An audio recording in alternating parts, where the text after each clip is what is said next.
खुद को समय जरूर दीजिए, क्योंकि आपकी पहली जरूरत आप खुद हैं। मैं हूं विनी आपके साथ, और चलो आज कुछ अच्छा सुनते हैं। सुनाती हूं एक किसान की कहानी, जिसकी एक घड़ी खो गई थी। कीमत में तो यूं घड़ी बहुत महंगी नहीं थी, बट इमोशनली, भावनात्मक रूप से वो उस घड़ी से जुड़ा हुआ था, क्योंकि किसी प्रिय ने उसे वो घड़ी तोहफे में दी थी। अब किसान बड़ी शिद्दत से उस घड़ी को ढूंढ रहा था। उसका अंदाजा था कि घड़ी घर में ही है और हो ना हो उसके कमरे में ही है, लेकिन घड़ी को ढूंढ नहीं पा रहा था। बहुत परेशान हो गया।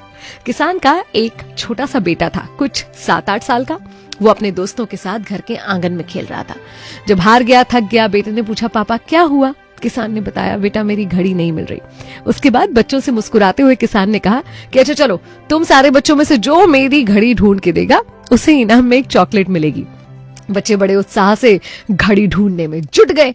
सारे बच्चों ने काफी देर तक प्रयास किया, मगर घड़ी किसी को नहीं मिली। उनको देखकर किसान और निराश हो रहा था कि लगता है कि घड़ी मिलेगी ही नहीं।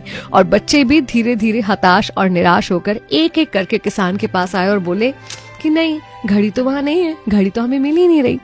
अब किसान निराश होकर बैठ गया और सोचने लगा कि कहाँ गई होगी मेरी घड़ी। इतने में उनमें से एक बच्चा आता है और किसान से कहता है कि काका, अगर आपको ऐतराज ना हो तो मुझे एक मौका और दो ना। मैं एक बार और घड़ी ढूंढना चाहता हूँ, लेकिन इस बार मैं ये काम अकेले करूंगा। किसान को तो घड़ी चाहिए थी। उसने तुरंत हाँ कह दिया, बोले हाँ जाओ, बिल्कुल प्रयास करो। वो बच्चा अंदर गया और कुछ ही देर में वापस बाहर आ गया घड़ी के साथ। किसान को बड़ा आश्चर्य हुआ, चेहरे पर बहुत खुशी। अपनी घड़ी हाथ में ली और उसने कहा कि बेटा, तुमने ये घड़ी कैसे ढूंढी?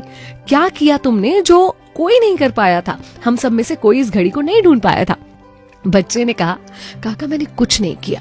मैं जाकर बिल्कुल चुपचाप शांति से कमरे में बैठ गया, क्योंकि वहां और कोई भी नहीं था। मैं शांत मन से बैठा और मैंने घड़ी की आवाज में अपना ध्यान, अपनी एकाग्रता को लगा दिया। तो कुछ ही देर बाद मुझे टिक टिक टिक की आवाज सुनाई देने लगी और मैंने ढूंढ ली। अलमारी के पीछे पड़ी हुई थी आपकी ये घड़ी। किसान बहुत खुश हुआ और इनाम में एक नहीं 2 चॉकलेट्स उसे दी। लेकिन इसमें सीखने वाली बात यह है कि शांति बहुत जरूरी होती है। कई बार ना सिर्फ खोया हुआ सामान, बल्कि खोए हुए चैन को भी ढूंढने के लिए। कई बार जैसे इस कमरे की शांति ने उसकी मदद की घड़ी ढूंढने में, आपके अंदर की जो मानसिक शांति होती है ना, वो आपको बहुत सारे सवालों के जवाब, बहुत सारी समस्याओं का हल ढूंढने में मदद करती है।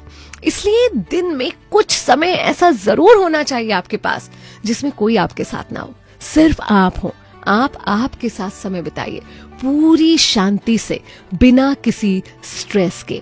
खुद को दिया हुआ ये समय आपके दिन का सबसे अनमोल समय बनेगा और आपके बहुत सारे अनसुलझे सवालों के जवाब भी आपको देगा। याद रखिए, आपका सबसे बड़ा मददगार कोई है तो वो आप खुद हैं। आपकी सबसे बड़ी जरूरत कोई है तो वो भी आप खुद हैं। खुद को इंपॉर्टेंस देना शुरू कीजिए। 94.3 माय एफएम से मैं विनी। चलो आज कुछ अच्छा सुनते हैं।